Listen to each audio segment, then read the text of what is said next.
Teka. Alam ko naman na kaya ang laki-laki talaga ng galit mo sa akin. Kasi binagsak ko ka ng planggana sa ulo, di ba? Wala akong balak makipagkaibigan sa'yo. Pero ayoko na maging kaaway ka. Sumobra nga ako dun sa ginawa ko. Sorry. Kaya ikaw din. Mag-sorry ka kay Okoron dahil pinagtawanan mo siya. Pag ginawa mo yan, patas na tayo. Mukhang hindi mo talaga naiintindihan mo ayos eh. Hindi ko tatawagin master kung kaaway yung dahil lang sa palanggana. Tinatarget kita para hulihin kasi nga positibo ako na isa ka talagang demonyo. Sabi na hindi na ako demonyo eh! Naghahanap pa lang ng away kung pepestehin mo ako dahil sa hindi pagkakaintindihan. Kung ganun, eh anong nilalang kong lalaking yan? Nakita ko mismo kung paano nilabanan ni Takakura si Acrobatic Silky. Parang demonyo nga talaga siya. Meron ba? Huh? Kahit saan mo kasi tingnan, posible talaga na lola mo siya. Masyado kasi siyang bata at maganda. Hoy, nung sabi mo, ayos kang bata ka. Oo, demonyo nga si Momo. Manahimik ka nga dyan, Gurang. Lalo mo lang pinapagulong sitwasyon eh. Sabi ko na nga, be. Pareho mga demonyo si Takakura at yung si ate. Tapos ikaw naman ang bossing na namumuno sa kanilang dalawa. Pupusta ako, pinaplano mo sa akin ng mundo. Tama, di ba? Ay, gusto mo talaga? Kung may gano'n kapangyarihan mo ako, unahin ko pwede pa rin ako mo. Tumigil ka, dalolo! Ha? Ay, parang mahulog ko! Pinapakita ka ng tunay mong kulay! Ano wala ko kapangyarihan na lakas na sa'yo! Magpapatubang pa rin kita pag lumakas ako pa alam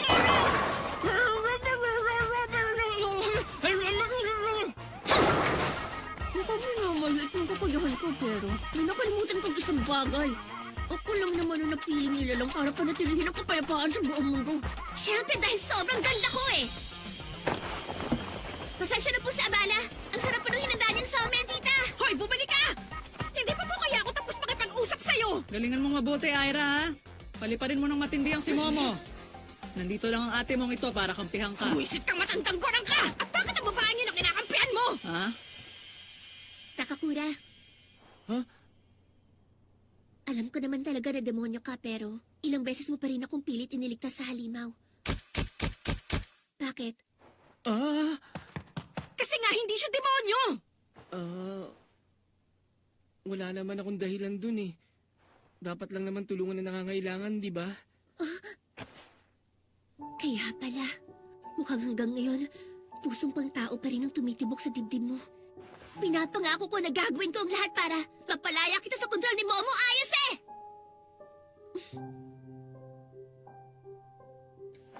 Ha? Huh?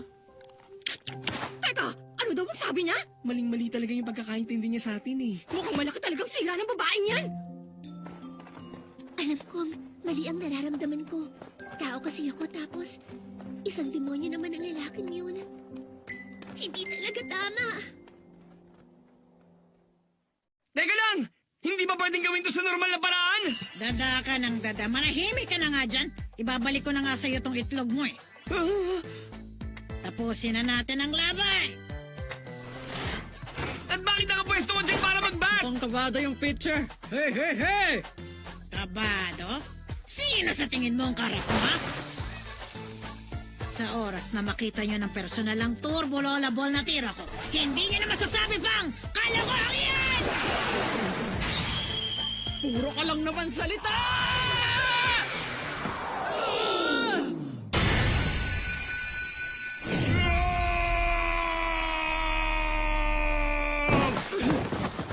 Strike! Butter! Out!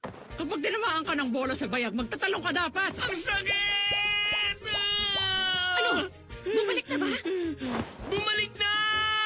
Bumalik na yung isang itlog ko! Yay! Ayos! Mataas at paloob yung pitch na ginawa mo, ha? Tatamaan ko rin yan. Umuusok sa bilis yung bola, no? Masaya ako para sa iyo, Okarun. Nabawi mo na rin yung isang itlog mo. Kaya! Nakita nga natin yung isa, pero wala naman tayong kaalam-alam kung nasin na ba yung pangalawa. Tama ka. Okarun, wala ba kayong computer sa inyo? Hindi ka ba pwedeng mag-search sa occult forums? Pasensya na. Wala akong computer. Magdadagdag na lang ako ng part-time para makabili ng phone. Laki ng dinanakaw sa atin kapag 4-year loan kasi. Sige na, kita-kit sa rooftop sa lunch break. Huh? Pasensya na, Miss Ayase. Hmm? Meron kasi akong gagawing report mamayang lunch break. Okay. Ganun ba? Pag-uwian, mag-internet cafe tayo? Pasensya na. May gagawin ako pag-uwian eh.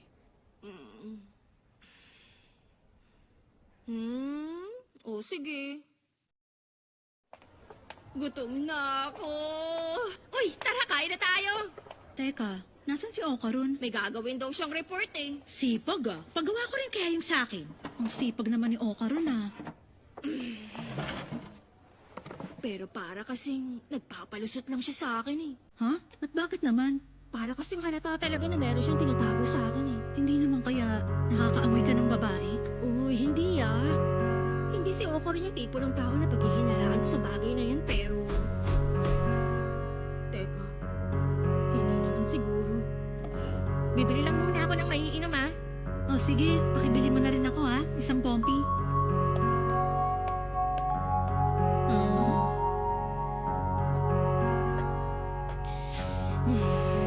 Ano ba kasi to? Para bang hindi talaga ako mapalagay. Sumili pa yan muna ako sa klase sandali. Wag, ayoko siya istorbohin. Eh kasi may sinusulit pa siyang report eh. Huh?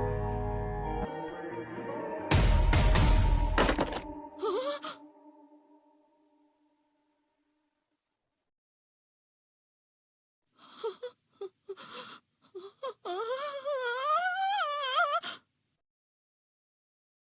14, 15, 16, 17, 18, 19, 20. Hindi pwedeng ganito na lang. Dahil sa paghahanap ko sa itlog ko. Sigurado kong may halimaw na naman na magpapakita at wala akong magagawa kundi ang makipaglaban. Mag-push-ups ka, sit-ups, back extensions, tapos mag-squats ka. 5 set, tigi 100. Kailangan ko maging malakas. Maging mas malakas. Dahil kung hindi, sigurado ako na ilalagay ko lang uli sa pangalib si Miss Ayas eh. Takakura! Miss Shiratori? Bakit? May kailangan ka ba kung ano sa akin? Alam ko naman na demonyo ka. At tao naman ako. Malinaw naman sa akin na mali talaga to eh. Pero hindi naman talaga ako demonyo eh. Ang damdamin ko, hindi mapigilan! Takakura, dyan ka lang, huwag kang gagalaw! Uy, Huwag kang ano yan, gagalaw! Dyan ka lang, tapos Ano ba? tumigil Teka ka! lang!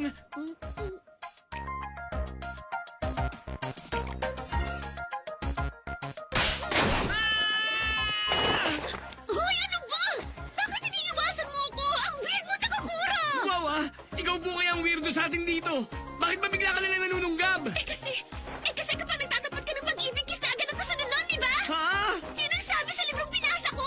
Ang sabi doon pag nagtatapat sa bayang damdamin ng kiss! At kailangan daw panagutan ng lalaki ang damdamin ng umamit sa Hindi kanya! naman tama yan, no? Anong libro ba binasa mo? Tabulot mo yan? Yung ano... basta nakita ko sa study room ng papa ko! Ibang-iba ang sinasabi niya sa totoong buhay! Miss Shiratori, ikaw ang pantasya ng kalalakihan dito sa eskwelahan! Bakit kung makaarte ka, parang wala kang experience sa romance? Gusto mo may experience? Wala akong sinabi!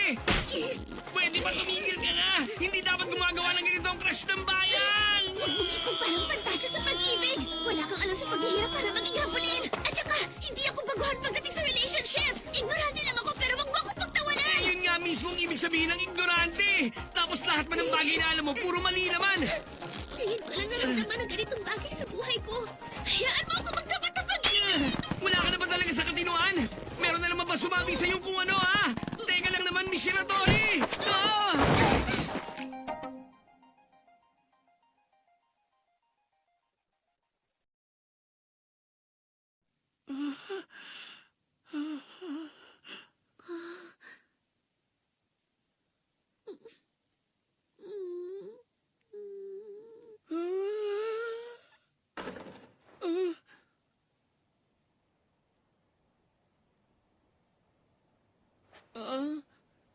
Hindi. Ano kasi... Takakura, bilisan mo. Teka, sandali lang! Mali ka nang... Buisit naman, loloko ka. Miss Ayase, nagkakamali ka! Hindi naman to katulad ang inaakala mo! Gagawa ka pala ng report, pero nakikipagharutan ka lang dun sa buisit na babaeng yun. Naghubad ka ng blazer, tapos pawis na pa. At ano yung nasa mga kamay mo? Kinky play? May magandang paliwanag ako para sa lahat ng ito! Pues ayoko na marinig pa yung mga palusot mo. Nagsinungaling ka tungkol sa report? Ano, nagsinungaling nga ako tungkol doon pero... Ayoko na makinig pa. Hindi, kasi may maganda dahilan ako sa... Ang sabi ko, ayoko na makinig, di ba?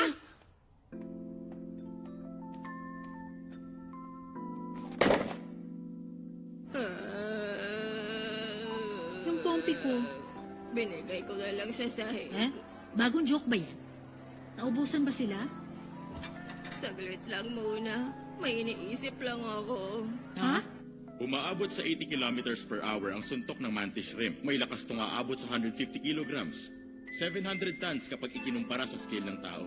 Kaya magpatumba ng elepante na ganung suntok. Ganun kalakas kahit maraming resistance pag nasa tubig. Tingin nyo, gaano kaya ang pinsalang ibibigay noon kung pakakawalan sa ere? Ang totoo, hindi pa rin natin alam hanggang ngayon. Sa activity nyo ngayon, subukan yung obserbahan ang bilis Oo ng nga suntok ng mga naman. mantis shrimp Pati na ikaw nasa may mga harapan nyo. panahon din kung kailan gusto mo nalang manapak, di ba? Mag-ingat lang kayo na huwag tamaan. Bigla niya kinausap yung At mantis shrimp. inaasahang Mukhang bilis. malala na talaga siya. Huwag niyong mamaliitin ang lakas ng suntok ng mantis shrimp.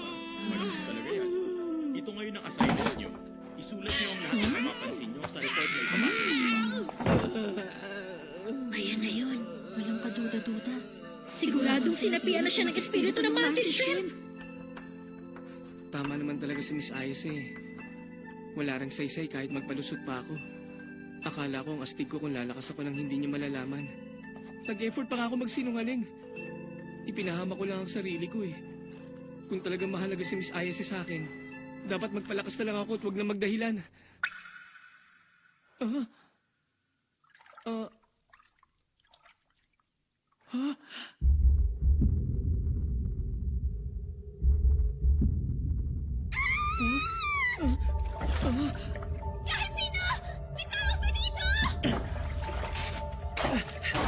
Miss Shiratori!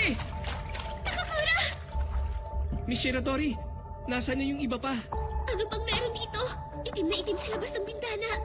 Ano bang nangyayari? Hindi naman kaya si Momo Ayase ay may kagagawa nito? Oo nga pala. Nasaan na si Miss Ayase? Miss Ayase, nandito ka ba? Wala siya.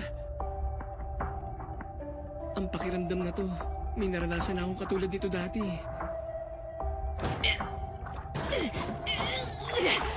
Ayaw pa rin.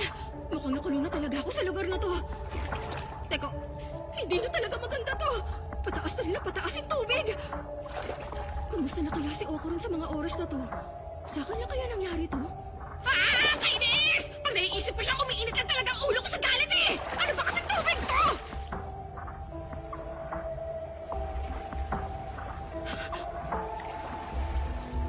Ano yun? Parang may kung anong dahan-dahan papalapit sa akin.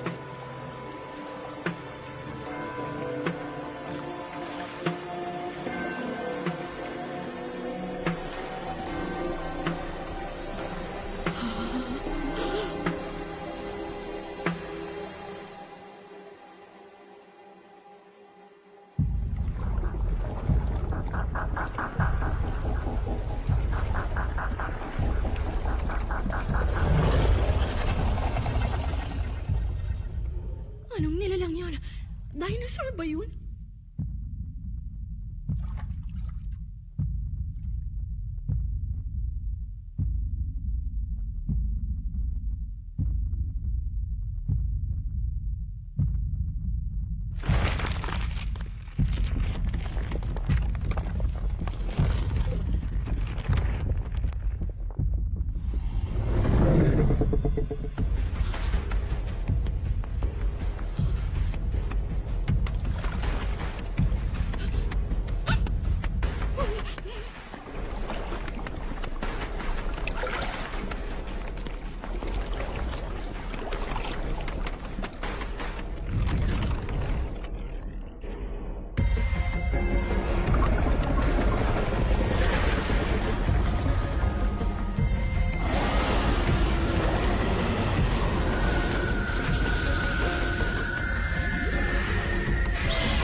si Oka ron?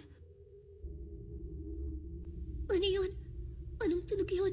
Hindi ko rin alam eh. Pero parang tunog ng pagsabog. Teka lang! Ano ba kasi talagang sitwasyon to? Magkasabot ba kayong dalawa ni Momo Ayase para lang gantihan ako? At bakit naman namin gagawin yun? Gusto ko rin malaman kung ano nangyayari. Pero meron na rin nangyari sa amin ganito dati. Itim na itim ang nasa labas. Tapos napalibutan kami ng mga pader sa lahat ng direksyon.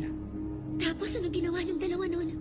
Ano, nung natalo namin yung alien, bumalik din sa normal ang lahat. Ano uli, alien? Teka nga lang muna. Ibig sabihin, totoong may aliens? Totoo sila, no? Ang totoo niyan, mas malala pa nga sila kaysa sa mga yokai. Teka, kung ganun, bakit tayo inaatake ng mga alien? Ewan, hindi ko sigurado. Ang alam ko lang, lumalabas na nangongolekta kasi sila ng reproductive organs sa mga tao. Huh? Chiquitita, you and I cry. Chiquitita, chiquitita, chiquitita, chiquitita, you and I cry. Chiquitita, chiquitita. Nakakapanlumo. For you, chiquitita, chiquitita, Ay, ayoko na. chiquitita, Imposible naman ito eh. Hindi ko kayang protektahan ng babaeng ito, no? Chiquitita, say my Chatsuki for you. Ira, sagabal ka kaya umalis ka na dyan. Tinawag mo na akong Ira? Hindi pa nga tayo nagkikiss? First name basis agad? Nakakapanlumo. Kaming lahat ay part-timers.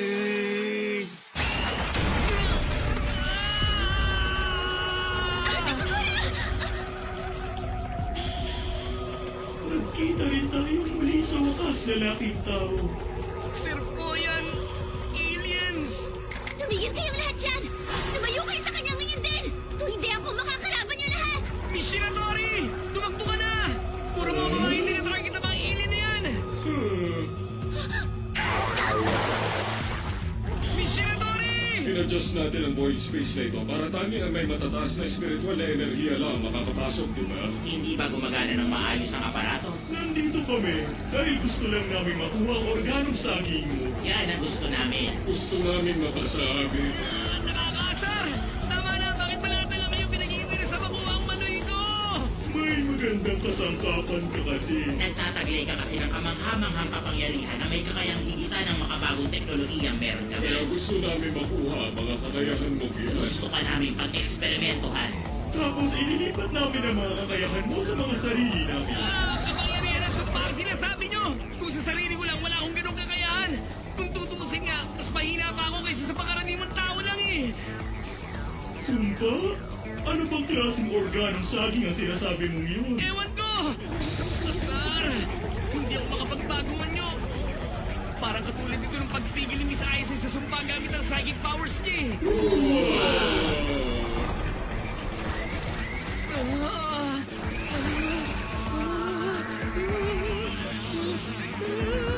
Magsimula na tayo. At gawin na namin ang operasyon. Unang hakbang, putulin muna natin ang organong Ano? saging niya. Tumigil kayo! Hindi pa nga kompleto yung nabawi kong bayag eh!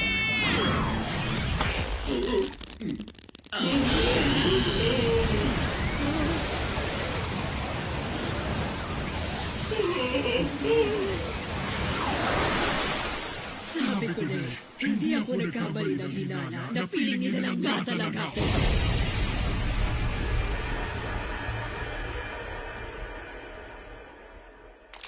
Pakawalan niyo ngayon din. Si Sir Takakura!